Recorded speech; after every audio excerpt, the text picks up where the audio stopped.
In a world that moves at relentless speed, where reactions are instant and emotions run unchecked, calmness is a rare and underestimated strength. Most people believe that power lies in dominance, in force, in the ability to assert control over others. But true power, the kind that lasts, the kind that commands respect, is found in the ability to remain steady, to respond rather than react, to move through life with clarity rather than impulse. The strongest individuals in history, philosophers, warriors, leaders, were not those who were loudest, nor those who acted out of anger or desperation. They were those who understood that the mind, when trained to remain calm, becomes unshakable. The Stoics practiced this through self-discipline. Zen masters cultivated it through stillness. Great strategists relied on it to outthink their opponents. They all knew that emotional turbulence is a weakness and stillness is a weapon. Modern psychology and neuroscience confirm what ancient wisdom has long taught. A calm mind leads to better decision-making, sharper focus, and increased resilience. Those who master their emotions are not free from stress, but they do not let stress dictate their actions. They do not let fear control them, nor anger cloud their judgment. Instead, they train themselves to pause, to observe, to respond with intention rather than impulse. This episode explores the science, philosophy, and practical techniques behind cultivating calm. From understanding the biology of stress to mastering emotional resilience, we will break down how to develop an unshakable mindset, one that remains clear, focused, and powerful in any situation. Because true power is not in aggression, it is in control, not in reacting, but in choosing your response. And once you master this, you master yourself. The mind is a battlefield, constantly processing stimuli, interpreting threats, and dictating reactions before we even have time to reflect. To the untrained mind, stress feels immediate, overwhelming, and inescapable. But to those who understand the science of calm, stress is not an enemy, it is simply information. The difference between those who panic and those who remain composed is not found in external circumstances, but in how their brain has been trained to respond. At its core, calmness is a biological process.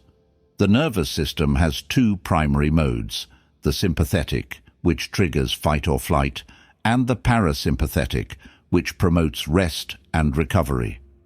Most people exist in a constant state of activation, rushed, anxious, reactive, without realizing that they have the ability to shift their nervous system into a state of calm. This is why some individuals crumble under pressure, while others appear unshaken. It's not about being naturally calm. It's about knowing how to regulate the nervous system in real time. Neuroscientists have found that when we react impulsively, the amygdala, our brain's threat detection center, takes control. It floods the system with stress hormones, narrowing focus, speeding up heart rate, and triggering defensive emotions like anger or fear. But those who train their minds to remain calm activate the prefrontal cortex instead, the part of the brain responsible for rational thought, long-term decision-making, and impulse control. This is why the ability to remain calm is not just an emotional skill, it is a cognitive advantage. A calm mind is a sharper mind, capable of seeing solutions rather than problems, capable of making decisions based on wisdom rather than fear. The greatest warriors, thinkers, and leaders have all understood this. The samurai practiced Fudoshin, the immovable mind, training themselves to stay emotionally centered in the face of danger. Stoic philosophers like Epictetus taught that events are not distressing, our interpretation of them is. Zen monks spend years mastering stillness, knowing that the greatest battles are won not through force, but through clarity. Their strength did not come from being untouched by stress, but from knowing how to remain steady within it. To develop this level of control, the first step is awareness. Pay attention to how your body reacts to stress. Does your breath shorten? Does your pulse quicken? Does your mind race? Recognizing the shift is the first step toward controlling it. The second step is deliberate intervention. Slow your breath, relax your muscles, and remind yourself that no situation is as urgent as it seems. And the third step is practice. Every challenge is an opportunity to train. Every difficult moment a test of your ability to remain composed. Science proves that calmness is not a personality trait. It is a skill. The brain can be rewired, the nervous system can be trained, and emotional responses can be reshaped. The warriors and philosophers of the past understood this instinctively, and modern neuroscience confirms it. Their lesson is clear. When the world speeds up, slow yourself down. When emotions rise, center yourself. Because true power is not in the force of your reaction, but in the clarity of your response. Not every situation demands an immediate reaction. The world rewards speed, quick decisions, instant responses, immediate gratification. But true strength, true clarity, comes from the ability to pause, to create space between stimulus and response, between emotion and action. The untrained mind reacts impulsively, driven by habit, fear, or external pressure. But the mind that has been conditioned for control pauses, observes, and responds with intention. This is what separates those who crumble under pressure from those who remain composed. The ability to pause is not weakness, it is mastery. It is the skill of stepping back before speaking, of assessing before acting, of letting emotions settle before making a choice that could alter everything. Viktor Frankl, the Austrian psychiatrist and Holocaust survivor, wrote, "Between stimulus and response, there is a space. In that space lies our power to choose our response. In our response lies our growth and our freedom." He understood that while we may not control what happens to us, we always control how we respond, and that control is found in the pause. Neuroscience proves this principle. When faced with stress, the amygdala, the brain's fear center, immediately triggers a reaction.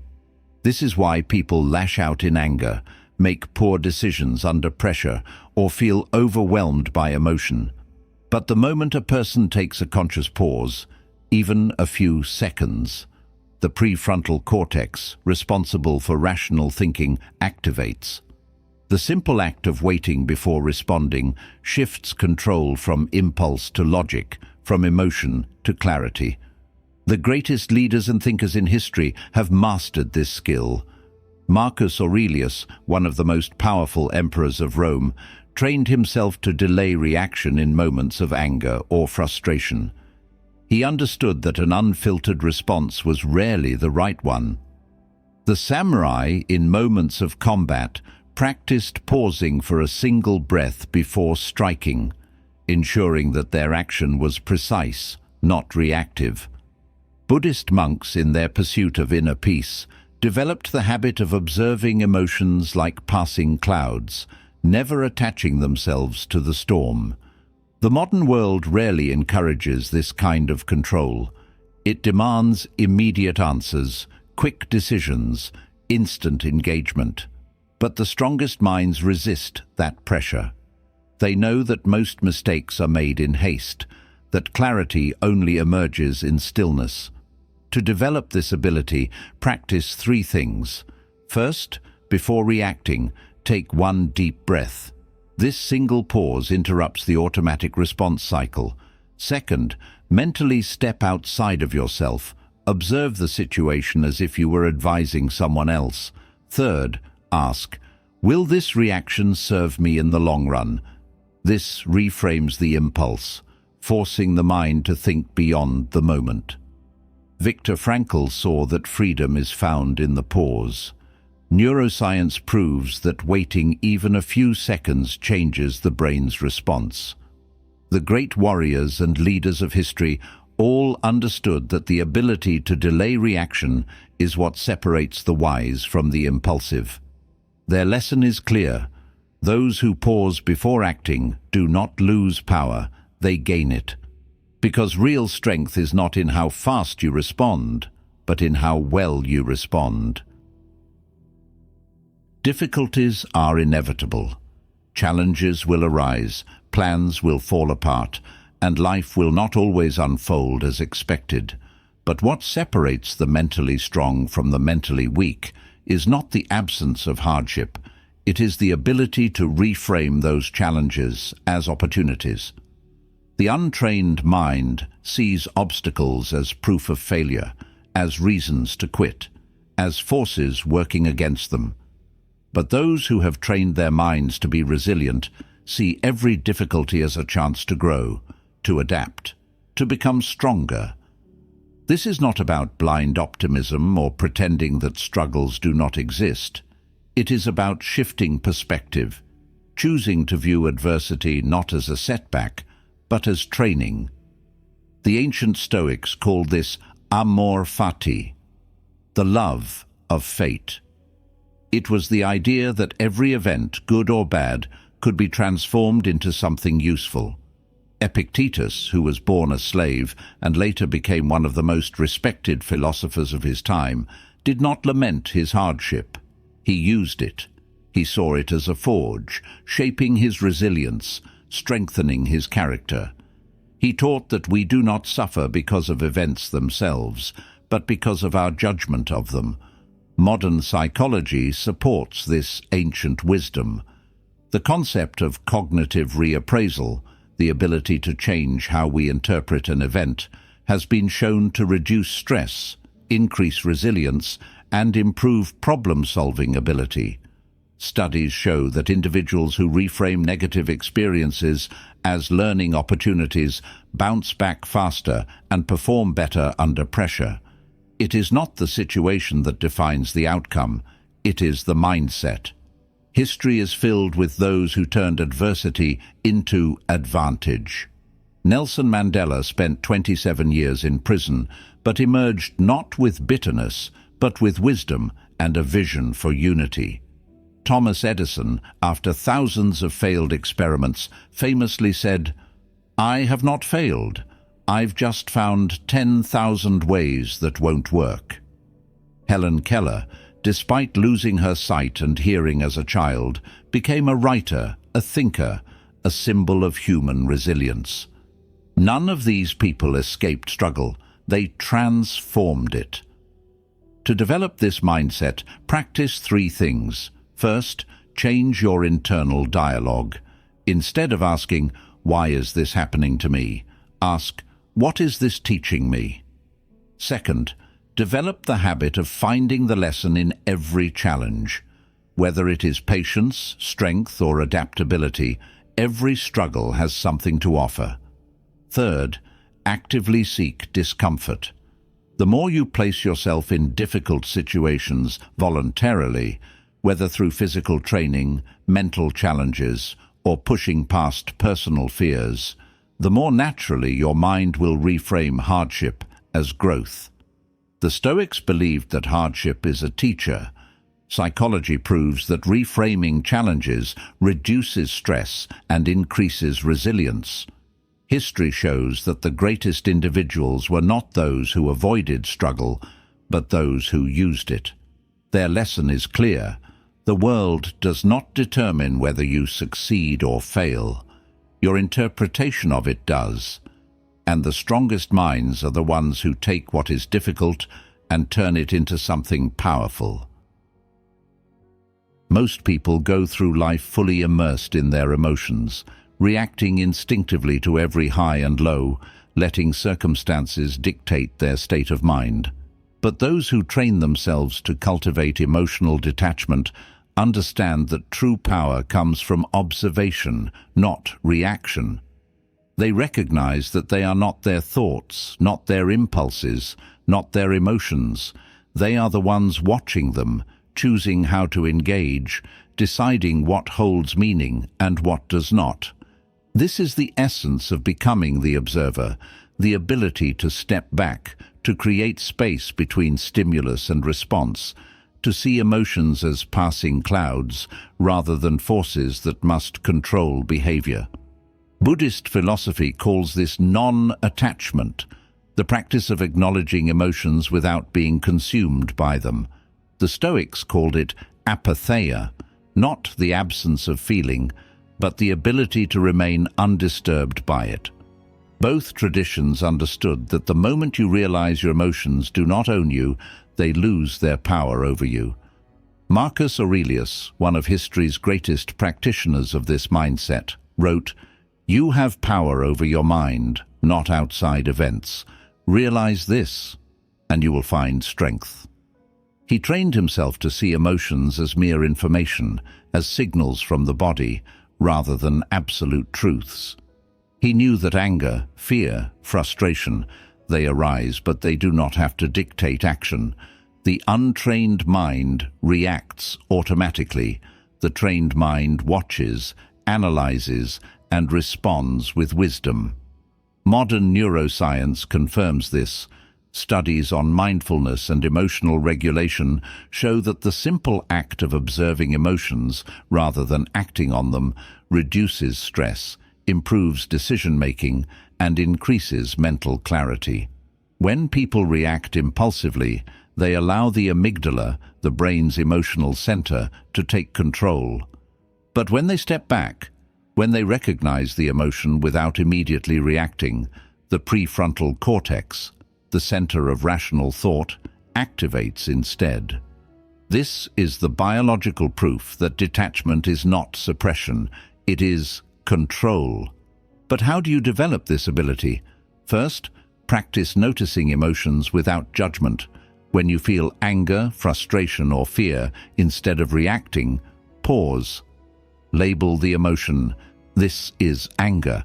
This is frustration. This is doubt. The moment you name it, you create distance from it. Second, train yourself to delay reaction. When something triggers you, force yourself to wait before responding. Even a few seconds of pause strengthens the mind's ability to remain in control. Third, reframe emotions as temporary. No feeling lasts forever. Just as joy is fleeting, so is sadness, anxiety, and fear. The more you remind yourself of this, the less control emotions have over you. Marcus Aurelius believed that strength comes from mastering the mind, not controlling the world. Neuroscience proves that observing emotions rather than reacting to them changes the way the brain processes stress. Buddhist and Stoic traditions both teach that detachment is not indifference, it is freedom. Their lesson is clear. The moment you realize that emotions are not commands, but passing experiences, you reclaim control over yourself. And in a world where most people are slaves to their impulses, the ability to remain steady is the greatest power of all. Breathing is something so automatic, so effortless, that most people never think about it. Yet in moments of stress, panic, or anger, the breath is the first thing to change. Shallow, rapid, uncontrolled. And in moments of deep calm and focus, the breath slows, deepens, and becomes deliberate. This is not coincidence. The connection between breath and mental state is fundamental, and those who master their breath master their emotions, their reactions, and ultimately their ability to remain calm under any circumstance. Ancient traditions have long understood this truth. The samurai trained in controlled breathing to maintain composure in battle. Buddhist monks practiced breath awareness as a gateway to enlightenment. The Stoics, though they did not explicitly speak of breathwork, advocated for control over the body's impulses, which begins with the breath. All of these disciplines recognized that when you control your breath, you control your nervous system, and when you control your nervous system, you control your mind. Modern science confirms what warriors and philosophers have always known. The autonomic nervous system, which governs stress and relaxation, is directly influenced by breathing. Rapid, shallow breaths activate the sympathetic nervous system, fight or flight mode, leading to increased heart rate, tense muscles, and heightened emotional responses. But slow, controlled breathing activates the parasympathetic nervous system, bringing the body into a state of calm, lowering stress hormones, and restoring mental clarity. This is why, when faced with a crisis, the simple act of taking a deep breath can instantly shift how you feel. One of the most effective techniques for this is box breathing, a method used by Navy SEALs to stay calm under extreme pressure. It involves inhaling for 4 seconds, holding for 4, exhaling for 4, and holding again for 4. This simple practice forces the mind to slow down, bringing immediate clarity and control.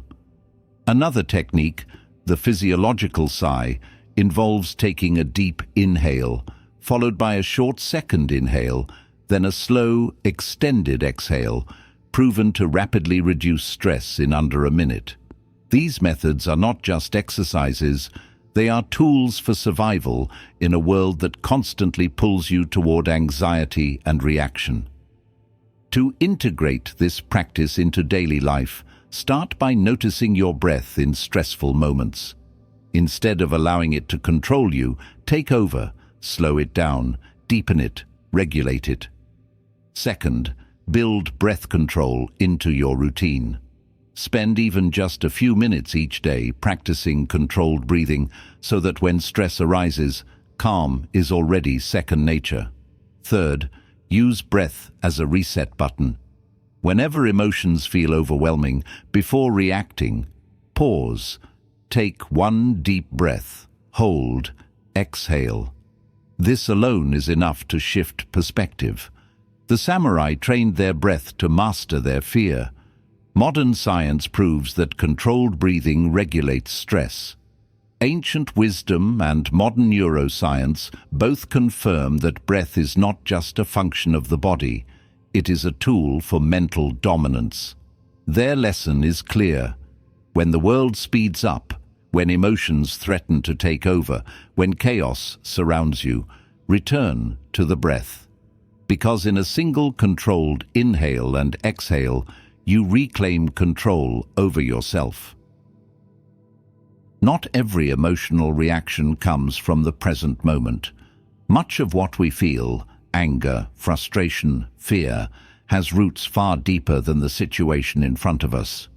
We think we are reacting to an event, but often we are reacting to something much older, an unresolved experience, a past wound, a belief formed long ago. This is why understanding triggers is essential to mastering calm, because the strongest minds are not those who never feel emotion, but those who recognize why they feel it and choose how to respond. A trigger is anything that provokes an intense emotional reaction that seems disproportionate to the moment. A simple comment, a slight inconvenience, a delayed response. These things should not have the power to control us, yet for many they do. Why? Because the mind does not differentiate between past and present, it only knows patterns. If a situation reminds you of something painful, the brain activates a response as if that past event is happening again. This is why some people react with anger to small criticisms, why others shut down in conflict, why stress can feel overwhelming even when nothing is objectively wrong. It is not the present moment that is controlling them, it is the past. Psychologists call this emotional conditioning. The brain creates associations between past pain and present experiences, causing automatic responses. But the moment you become aware of this, you gain the power to break the cycle. The emotionally weak are ruled by their triggers, but those who understand them step back, observe, and refuse to be controlled. This is why emotional mastery is not about suppressing feelings. It is about recognizing their source. The Stoics understood this centuries ago. Seneca wrote that we suffer more in imagination than in reality. He meant that much of our emotional turmoil is not caused by the event itself, but by the mind's interpretation of it, interpretations shaped by past experiences. Buddhist philosophy teaches the same principle. Awareness dissolves reactivity. The moment you observe an emotion instead of being consumed by it, you begin to reclaim control. So how do you break free from your triggers? First, identify them. Pay attention to what consistently provokes strong emotional responses in you. Certain words, tones, situations. Second, trace them back. Ask yourself, what does this remind me of? When have I felt this before? Often the root cause is something long buried. Third, reframe the experience. Instead of seeing a trigger as something that controls you, see it as an opportunity to train yourself. Every time you remain calm in the face of a trigger, you rewire your brain, proving to yourself that you are not bound by past reactions. Seneca taught that suffering is created in the mind. Neuroscience proves that awareness disrupts conditioned emotional responses. Buddhist philosophy reminds us that observation is the first step to freedom. Their lesson is clear.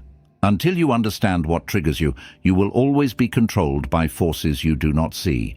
But the moment you bring them into awareness, they lose their power. And that is where true mastery begins. Resilience is not built in moments of ease. It is forged in discomfort, in setbacks, in the ability to endure without breaking. Those who crumble under pressure are not necessarily weaker. They are simply untrained. But those who train themselves to remain steady, to withstand stress without being consumed by it, develop an advantage that cannot be taken away. This is the essence of emotional resilience, the ability to bend without breaking, to face adversity without being overtaken by it. Most people assume resilience is about toughness, about suppressing emotion, about never feeling affected by difficulties.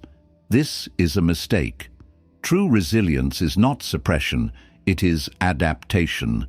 It is not about ignoring stress, but about learning how to carry it without letting it define you.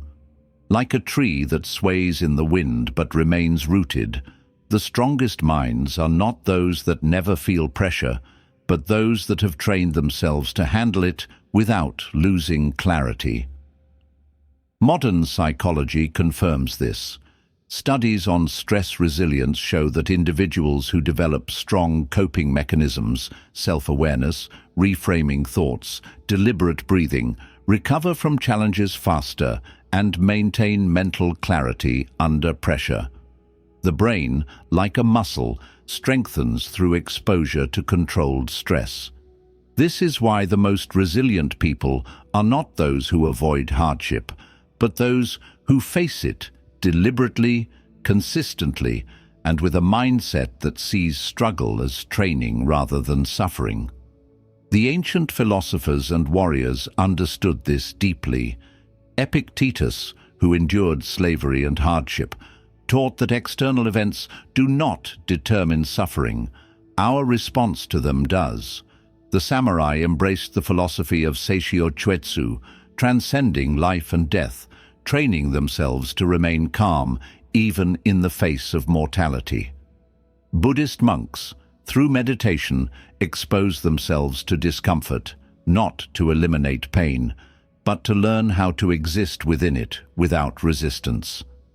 Across cultures, across time, the lesson remains the same. Those who build resilience do not escape hardship. They master it.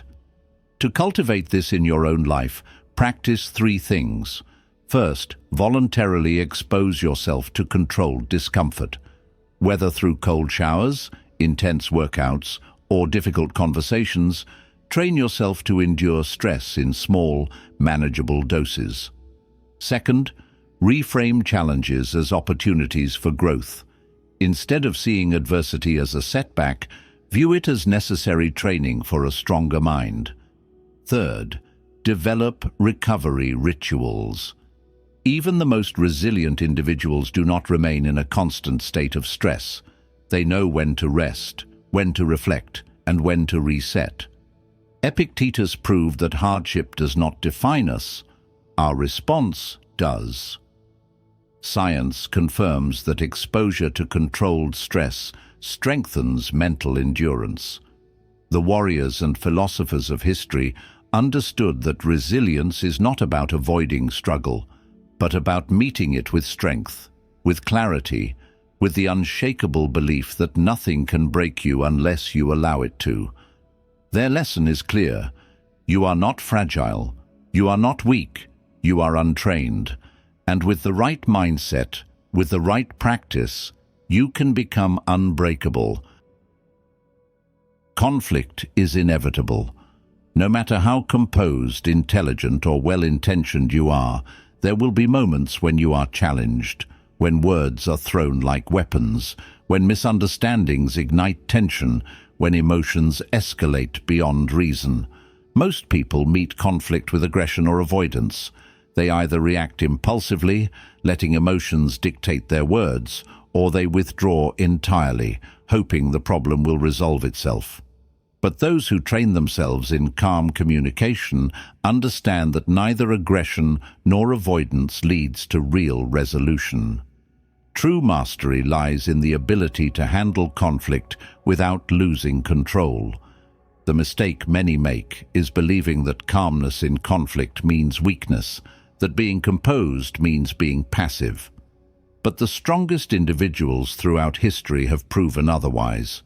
The greatest warriors, thinkers, and leaders were not those who shouted the loudest, nor those who avoided confrontation, but those who remained calm in the storm, who responded with precision rather than impulse. Marcus Aurelius ruled over an empire, yet kept his emotions in check during crisis.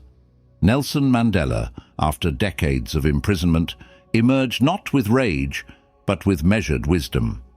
Sun Tzu taught that the supreme art of war is to subdue the enemy without fighting. These men did not suppress their emotions, they mastered them. Science confirms what history has shown. Studies on emotional intelligence reveal that individuals who manage their emotions during conflict achieve better outcomes, maintain stronger relationships, and are perceived as more competent leaders. The reason is simple.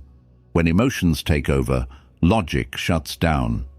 The amygdala, the brain's emotional center, hijacks rational thought, leading to impulsive decisions, reactive words, and escalating tension. But when calm is maintained, the prefrontal cortex, the part of the brain responsible for logic and long-term thinking, stays engaged, allowing for clear, strategic responses rather than emotional outbursts. To master conflict with calmness, practice three things. First, train yourself to pause before responding. A single breath, a moment of silence, a second of reflection can mean the difference between a reaction and a response. Second, ask questions rather than make accusations. Instead of saying, "You're wrong," say, "Help me understand your perspective." This lowers defenses and shifts the dynamic from confrontation to discussion. Third, control your tone and body language. People react not just to words, but to energy. A steady voice, relaxed posture, and composed expression signal confidence and strength, turning conflict into an opportunity rather than a battle. Marcus Aurelius led with restraint, not rage. Neuroscience proves that control over emotion leads to better decision-making. History's greatest leaders won their battles not through force alone, but through the mastery of communication. Their lesson is clear. Power is not in how loudly you speak, but in how well you listen, how skillfully you respond, and how unshaken you remain when tensions rise. Calm is not submission, it is dominance over yourself. Control is an illusion. Most people spend their lives trying to manipulate outcomes, predict the future, and force circumstances to align with their expectations.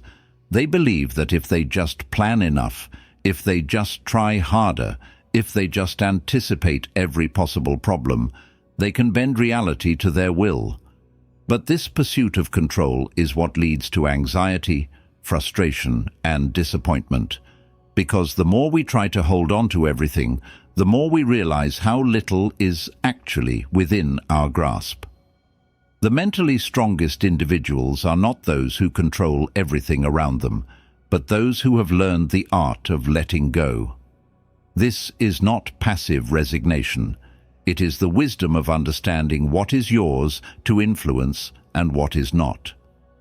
The Stoics called this the dichotomy of control, the recognition that some things are within your power, your actions, your responses, your mindset, while most things are not.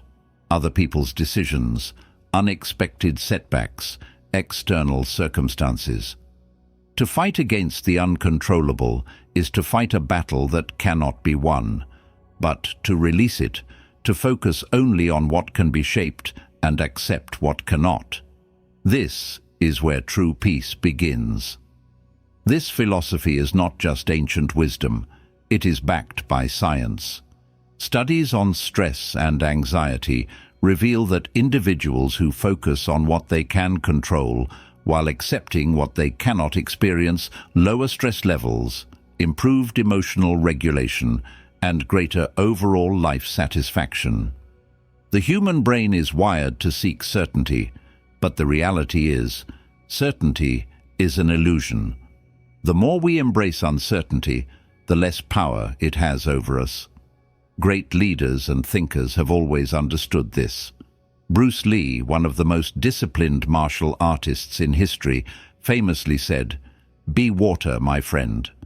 Water does not resist obstacles. It flows around them. It does not panic when the path changes. It adapts. Lao Tzu, the founder of Taoism, taught that those who force control suffer, while those who move with life find peace. Marcus Aurelius reminded himself daily that external events were beyond him, but his response was always his own. They all knew that trying to control the uncontrollable only leads to suffering. To practice this in your own life, begin with 3 steps. First, identify what is truly within your control. When faced with a challenge, pause and ask, is this something I can influence? If yes, take action. If no, release it.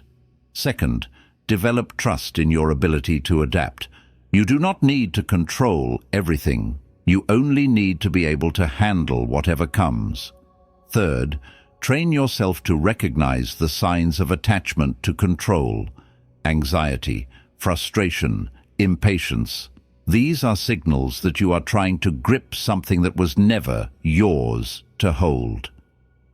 The moment you release that grip, peace begins. Marcus Aurelius ruled an empire by focusing only on what he could change. Neuroscience proves that letting go of control reduces stress and increases clarity. Philosophers, warriors, and masters of the mind have all taught the same lesson. Life will never be predictable, but your response to it always can be. Strength is not in controlling everything. It is in knowing what to release, because the more you let go, the freer you become. Calm is not something you practice only when life feels overwhelming. It is not a tool to be used just in moments of crisis or stress. The strongest minds do not wait until they are drowning in chaos to seek stillness. They make it a part of their daily existence. Calm is not a reaction. It is a habit, a way of life, a practice that, when cultivated consistently, becomes second nature. Most people live in a state of constant reactivity, rushing from one task to another, letting distractions dictate their focus, allowing emotions to pull them in every direction. They seek peace only when they feel anxious, but true stability comes from building it before it is needed.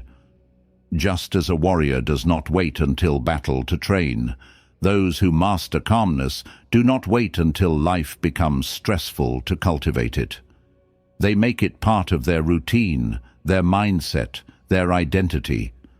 Science supports this truth. Studies on mindfulness and emotional regulation reveal that individuals who engage in daily calming practices, whether through breathwork, meditation, or simple moments of stillness, develop lower baseline stress levels, improved decision-making, and greater emotional resilience. The nervous system becomes conditioned to return to calm quickly, rather than remaining in a prolonged state of stress. In other words, the more you practice calm, the faster your mind and body return to it in difficult moments. Ancient traditions understood this deeply. The Stoics practiced premeditatio malorum, mentally preparing for hardships in advance, so that when adversity arrived, they were already steady. The samurai meditated before battle, training their minds to remain still even in the face of death. Buddhist monks incorporate moments of mindfulness into every aspect of daily life, ensuring that stillness is not something separate from living, but woven into it. These practices were not occasional, they were daily disciplines. To build calm as a way of life, start with small, consistent habits. First, create moments of stillness in your daily routine. Even just a few minutes of quiet reflection in the morning or before sleep trains your mind to seek steadiness instead of constant stimulation. Second, train yourself to pause before reacting.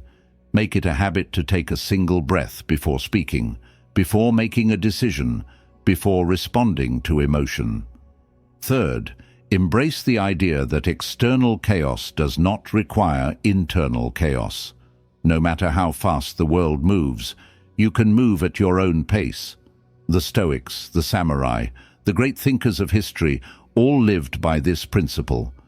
Calm is not a destination. It is a practice.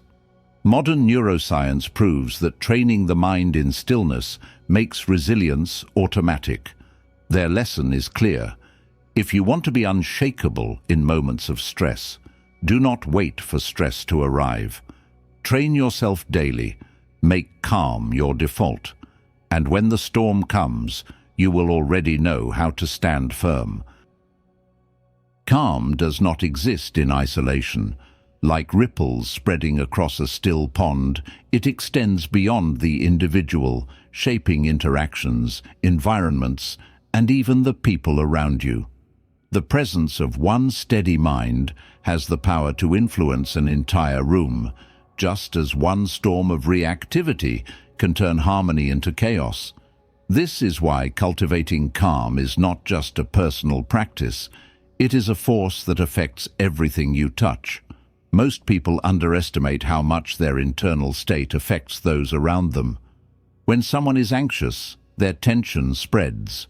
When someone is reactive, their energy fuels more reactivity. But when someone remains composed, they create an atmosphere of stability.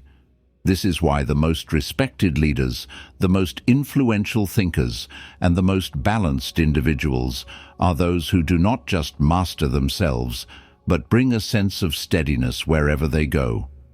They do not absorb the chaos of the world, they transform it.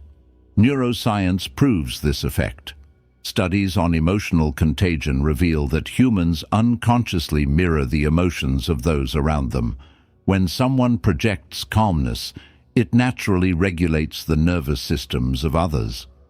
This is why a single composed leader can de-escalate tension in a crisis, why a patient mentor can turn frustration into learning, why a steady presence can bring clarity to a chaotic situation. It is not magic, it is biology. People feel what you carry, whether you intend to share it or not. History is filled with individuals who embodied this principle. Mahatma Gandhi led a movement with unwavering composure, proving that calmness could be a form of resistance. The Stoics, like Seneca, believed that the mind's ability to remain steady could influence not just the self, but entire societies. Even in war, figures like the samurai understood that their emotional state affected the battlefield, that the warrior who remained unshaken could turn the tide of conflict through presence alone. These individuals did not just practice calm for themselves, they used it as a force to reshape their world.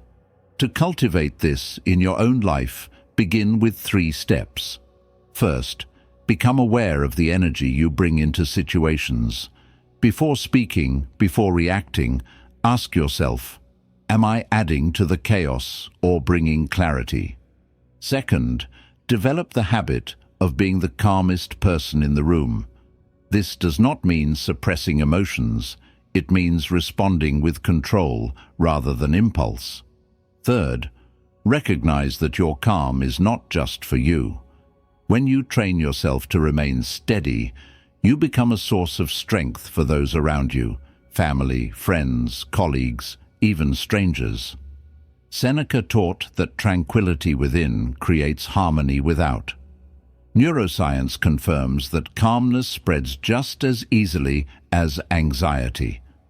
Leaders, warriors, and philosophers throughout history have shown that true strength is not just personal, it is shared. Their lesson is clear.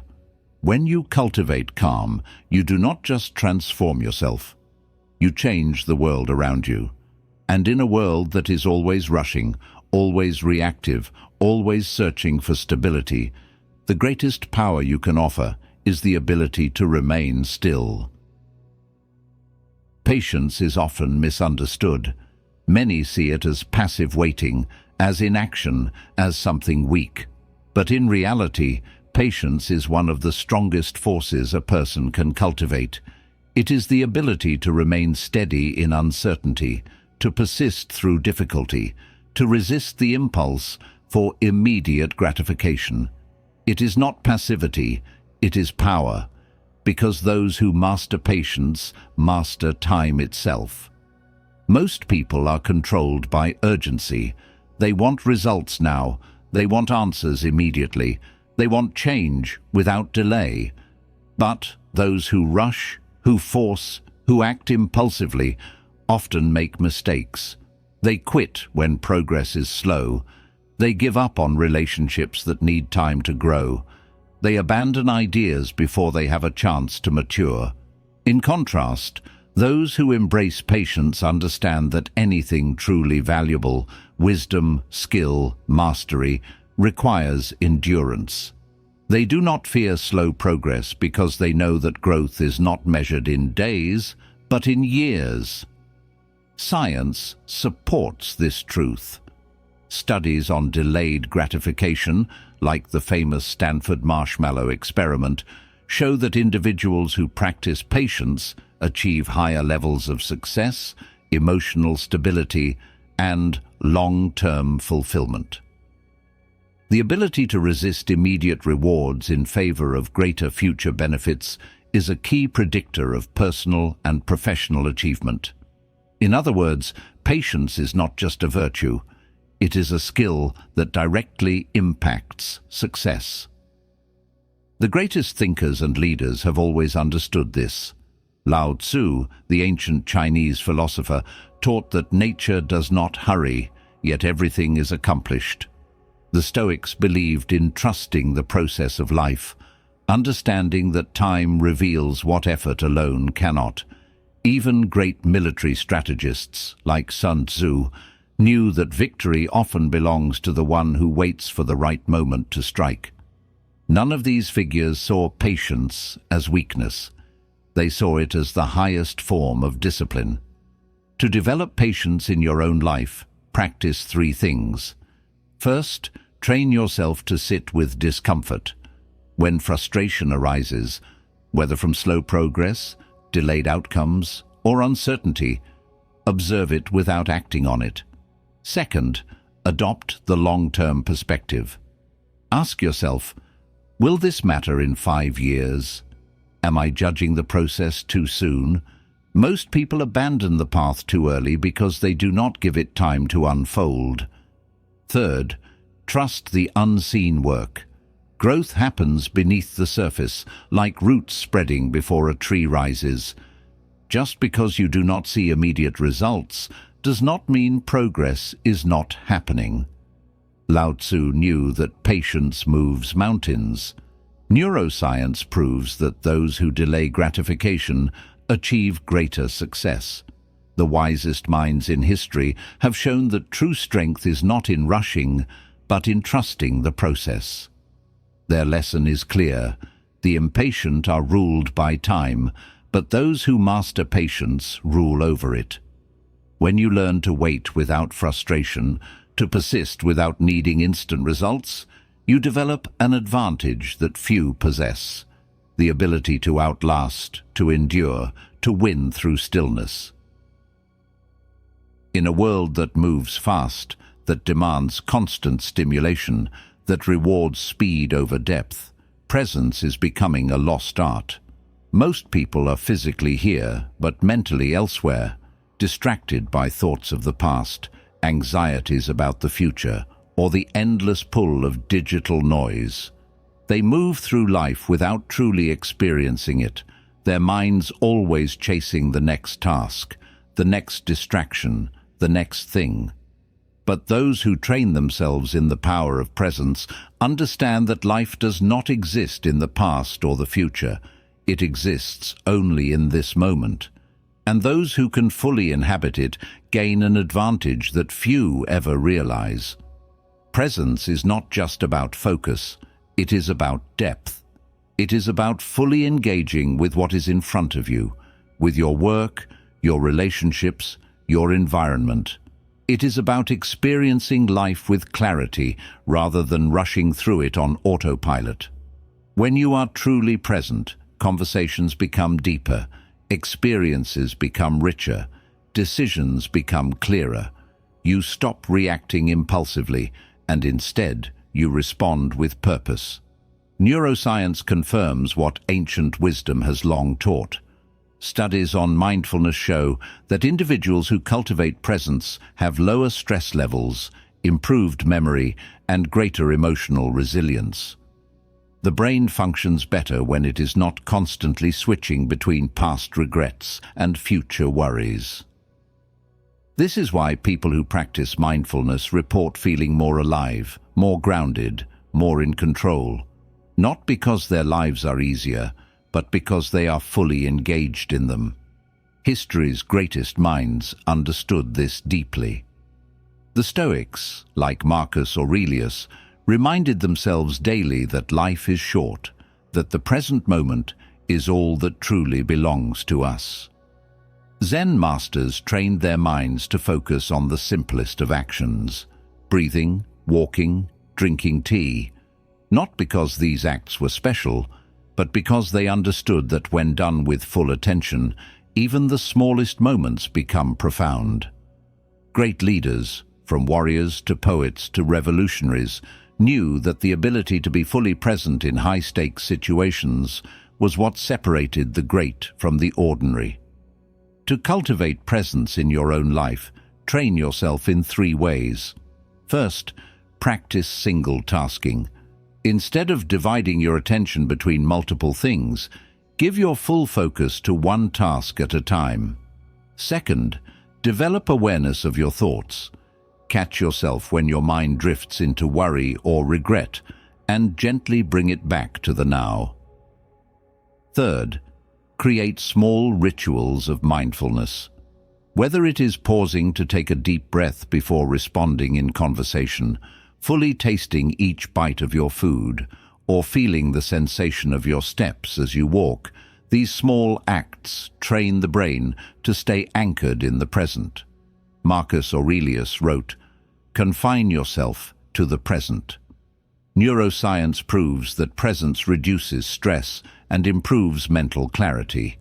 Zen philosophy teaches that true peace is found not in escaping life, but in fully experiencing it.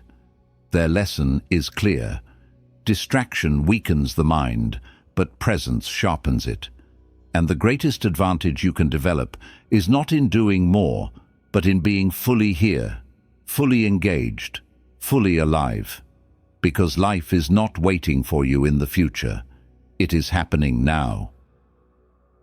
Stillness is often mistaken for idleness, for doing nothing, but in reality, stillness is one of the most powerful states a person can cultivate.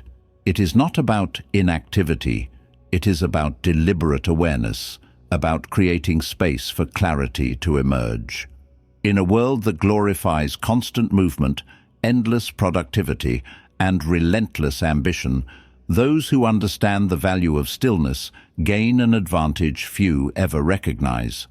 Because while others are caught in the noise, the mind that knows how to be still sees everything clearly. Most people avoid stillness because they fear it.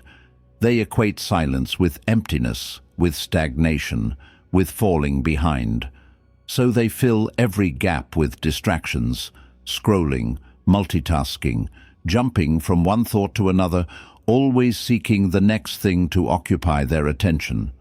But in doing so, they weaken their ability to think deeply, to make wise decisions, to truly understand themselves. They are always reacting, never reflecting, always consuming, never processing, always moving, never seeing. The greatest thinkers, warriors, and philosophers knew otherwise. Socrates believed that wisdom came not from having all the answers, but from creating the space to question. The Stoics, like Seneca, practiced moments of stillness daily, believing that only a quiet mind could see truth without distortion. The samurai trained themselves to remain motionless, not as a sign of passivity, but as a way to cultivate absolute control over their impulses. Even great artists, scientists, and strategists have spoken of the necessity of stillness, not as a break from thinking, but as a gateway to deeper insight. Science confirms what these traditions understood. Neuroscientific studies show that when the mind is at rest, not bombarded with constant input, it enters a state of deep processing. This is where creativity flourishes, where problem-solving strengthens, where memories consolidate. It is why moments of inspiration often come not in the middle of frantic work, but in the quiet, while walking, while sitting in thought, while simply being still. In other words, the mind needs space to think. Without it, clarity is impossible. To cultivate stillness, begin with 3 simple practices. First, create moments of silence in your day. Even just a few minutes without external noise, without screens, without interruptions, allows the mind to reset. Second, embrace doing nothing, not as a waste of time, but as a way to let deeper thoughts surface. This is why many of history's greatest minds took long walks, sat in quiet reflection, or simply stared out at the horizon. Third, resist the urge to always fill the gaps. If you have a moment of stillness, don't immediately reach for your phone or seek distraction. Let the mind settle. Observe what arises when the noise fades. Seneca knew that stillness sharpens the mind. Neuroscience proves that the brain needs quiet to function at its highest level. The greatest warriors, leaders, and thinkers have always understood that clarity does not come from more noise, more movement, more input. It comes from learning to be still, from creating space for wisdom to emerge. Their lesson is clear. When the world speeds up, slow down. When the mind races, let it rest. Because in stillness, you do not lose time, you gain understanding. Acceptance is not surrender, it is not giving up, nor is it passively allowing life to happen without resistance. True acceptance is an act of power. It is the ability to see reality as it is, without illusion, without denial, without wishing it were different. It is the strength to embrace what cannot be changed and the wisdom to act on what can. Those who master acceptance do not become victims of life's uncertainties. They become unshakable. Most people fight against reality. They resist what is, clinging to what was or what they think should be. They waste energy wishing the past were different, hoping that people will change, or trying to control outcomes that were never within their grasp. This struggle against what is only creates suffering, because reality does not bend to our desires. The storm does not stop because you protest it. Time does not reverse because you dwell on regret. People do not change because you will them to. The more you resist, the more you suffer. But the moment you accept, you free yourself from unnecessary pain. The Stoics understood this well. Epictetus taught that freedom comes from focusing only on what is within our control, our thoughts, our actions, our mindset, while releasing attachment to what is beyond it. Marcus Aurelius reminded himself daily that he had no power over external events, only over his response to them. Even Buddhist philosophy teaches the same principle. Suffering is not in the event itself, but in our resistance to it. Acceptance dissolves suffering. Modern psychology confirms this. Studies on radical acceptance, a concept used in cognitive behavioral therapy, show that people who embrace reality rather than fight it experience lower stress, better mental health, and greater resilience. This does not mean passivity. It means seeing things clearly so that you can act effectively. Because when you stop wasting energy on what cannot be changed, you redirect that energy toward what can. To cultivate acceptance, practice 3 things. First, recognize when you are resisting reality. If you feel frustration, ask yourself, am I fighting against something I cannot control? Second, shift your focus to action. If something can be changed, work on it. If it cannot, release it. Third, remind yourself that peace comes not from perfect circumstances, but from your ability to remain steady regardless of them. Epictetus knew that suffering is born from resistance. Neuroscience proves that acceptance lowers stress and increases resilience. The great thinkers, warriors, and leaders of history all understood one truth. Acceptance is not weakness, it is clarity. It is the refusal to waste energy on illusions, the discipline to see reality as it is, and the wisdom to act where action is possible. Their lesson is clear. What you accept no longer controls you, and in that freedom, true power is found. Gratitude is often misunderstood. Many see it as a soft virtue, a passive appreciation of what is pleasant. But in reality, gratitude is an active discipline, a mental framework that transforms the way you see the world. It is not about ignoring hardship or pretending life is perfect. It's about training your mind to recognize abundance where others see lack, to find strength in what already exists rather than obsessing over what is missing. And those who cultivate this mindset gain something far greater than fleeting happiness. They gain unshakable inner peace. Most people live in a state of silent dissatisfaction. They measure their lives by what they lack rather than what they have. They focus on what is missing, what went wrong, what could have been. They move from one goal to another, one achievement to the next, Yet no matter how much they accomplish, it never feels like enough. This is because the mind, when left unchecked, is wired for comparison, for wanting more, for finding flaws. But those who master gratitude break free from this cycle, not by denying ambition, but by grounding themselves in what is already present. Neuroscience supports this truth.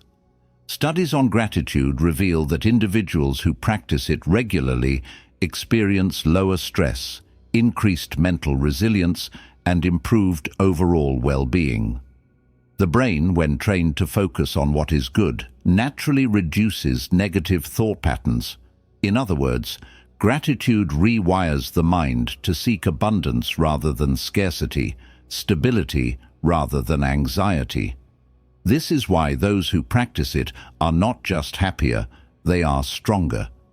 They do not depend on external validation or perfect conditions to feel at peace. They create that peace from within. The greatest minds throughout history understood this deeply. The Stoics, like Seneca, advised keeping a gratitude practice to remind oneself of life's hidden fortunes. Marcus Aurelius, despite ruling an empire, constantly reflected on the simple blessings of life. A sunrise, the ability to breathe, the wisdom of those who came before him. Buddhist philosophy teaches that suffering is not caused by what we lack, but by our attachment to what we think we need. And great leaders across cultures have reinforced the same lesson. Gratitude is not a reaction to good circumstances. It is a chosen perspective, a way of seeing. To build this mindset, practice 3 things. First, start each day by identifying what you already have. Not just material things, but experiences, lessons, relationships, even struggles that made you stronger. Second, shift your focus when faced with adversity. Instead of asking, "Why is this happening to me?" ask, "What is this teaching me?" Third, express gratitude in action. Not just in words, but by using what you have to create, to contribute, to help others. Because gratitude is not just about recognition, it is about application. Seneca knew that gratitude was a source of strength. Neuroscience proves that it enhances mental resilience. Philosophers, warriors, and leaders throughout history have shown that true peace does not come from getting more, but from appreciating what already exists. Their lesson is clear. If you cannot be grateful now, you never will be. Because gratitude is not about circumstances. It is about training your mind to see what is already there. And once you do, you realize that peace was never something to chase. It was always within you. Strength is often associated with invulnerability, an unshaken, unbreakable exterior that refuses to bend. But true strength is not about resisting emotion, nor is it about appearing untouchable. It is about having the courage to be open, to feel, to embrace vulnerability without fear. Because vulnerability is not weakness, it is the foundation of resilience, of connection, of real inner power. Most people spend their lives building walls around themselves, hiding their struggles, suppressing their emotions, fearing that if they reveal too much, they will be seen as weak. But this avoidance does not create strength. It creates isolation. It leads to a life of guarded interactions, of suppressed emotions that turn into stress, of relationships that remain surface level because they lack the depth that comes from true openness. The strongest individuals are not those who hide behind a facade of control, but those who have mastered the balance between strength and openness. Psychology confirms this. Studies on emotional resilience show that individuals who embrace vulnerability, who acknowledge their struggles rather than suppress them, experience lower stress, deeper relationships, and greater psychological well-being. This is because denying emotions does not make them disappear. It only buries them deeper, where they continue to shape behavior unconsciously. But those who confront what they feel, who allow themselves to be seen fully, develop the kind of confidence that cannot be shaken. The greatest minds and leaders have always understood this. Lao Tzu taught that the softest thing in the world overcomes the hardest. The Stoics, despite their focus on discipline and control, believed in self-awareness, knowing one's limitations, understanding emotions, and mastering them rather than pretending they do not exist. Even the samurai, known for their discipline in battle, embraced the philosophy of kintsugi, the idea that broken things, when mended with care, become more beautiful for having been broken. These traditions do not see vulnerability as a flaw. They see it as part of wholeness. To cultivate this strength, practice 3 things. First, allow yourself to acknowledge discomfort. When you feel fear, sadness, or doubt, do not push it away. Observe it. Understand it. Let it move through you. Second, share honestly with those you trust. Strength is not in pretending you need no one. It is in knowing when to lean on others without losing yourself. Third, shift your mindset. Stop seeing vulnerability as something to be avoided and start seeing it as a tool for connection, for growth, for understanding yourself more deeply. Lao Tzu knew that softness overcomes hardness. Neuroscience proves that embracing emotion makes us stronger, not weaker. The greatest philosophers, warriors, and thinkers have all shown that true power is not found in shutting the world out, but in standing within it fully, without fear. Their lesson is clear. The mind that resists feeling remains rigid and breakable, but the mind that allows itself to be open, to be real, to be vulnerable, that mind is truly indestructible. Most people drift through life, moving from one obligation to the next, reacting to circumstances rather than shaping them. They follow routines without questioning them, chase goals that were never truly their own, and measure success by external standards rather than internal fulfillment. But those who live with purpose and intention experience life differently. They are not pulled in every direction by distractions or societal expectations. They walk their own path, not because it is easy, but because it is chosen. Living with intention is not about having every step planned out. It is about knowing what truly matters to you and ensuring that your actions align with that vision. It is about deciding moment by moment where your energy will go, rather than allowing the world to decide for you. Because every action, no matter how small, is a vote for the person you are becoming. The question is, are your daily choices leading you toward the life you want, or are they simply habits of convenience? Science supports this idea. Psychological studies on goal setting and intrinsic motivation show that people who align their actions with their core values experience greater life satisfaction, reduced stress, and a stronger sense of meaning. When your actions are intentional, when they are driven by purpose rather than impulse, you develop a deep inner clarity. You no longer feel lost, because every step, even the uncertain ones, has direction. History's greatest minds understood this well. Aristotle believed that the highest form of life was one lived with purpose, where every action served a greater aim. Viktor Frankl, a survivor of the Holocaust, discovered through unimaginable suffering that those who had a sense of meaning could endure even the darkest conditions. The Stoics, like Epictetus, taught that clarity of purpose freed a person from unnecessary distractions, allowing them to focus on what truly mattered. Across cultures, across time, the lesson remains the same. Without purpose, life controls you. With purpose, you control life. To cultivate this way of living, practice three things. First, define what truly matters to you. Not what others expect, not what society tells you, but what deeply resonates with you. Second, align your daily actions with your values. Ask yourself, is how I'm spending my time leading me toward what I want, or pulling me further away? Third, eliminate the unnecessary.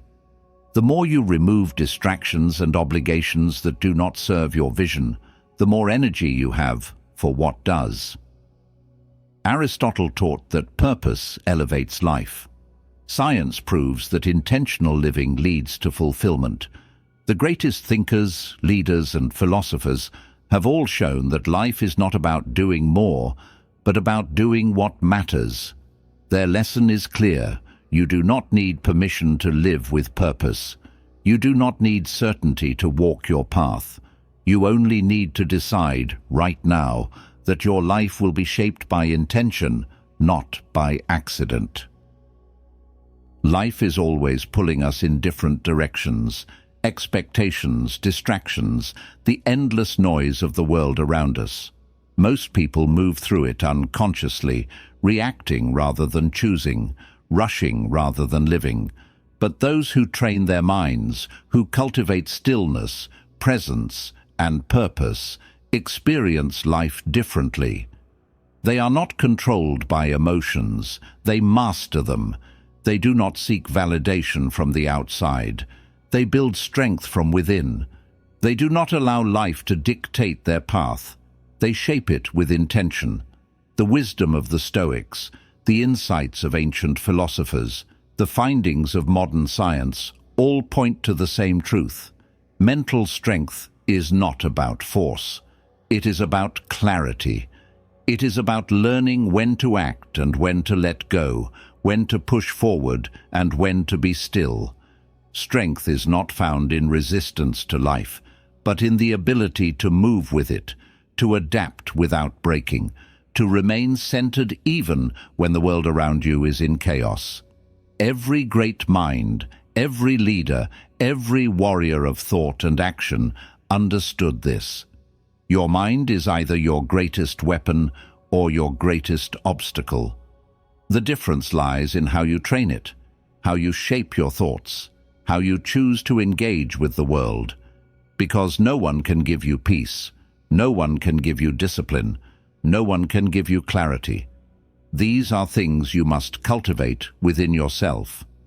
So, as you step back into your day, remember this: the power to respond rather than react, to embrace rather than resist, to live with purpose rather than distraction. It has always been in your hands.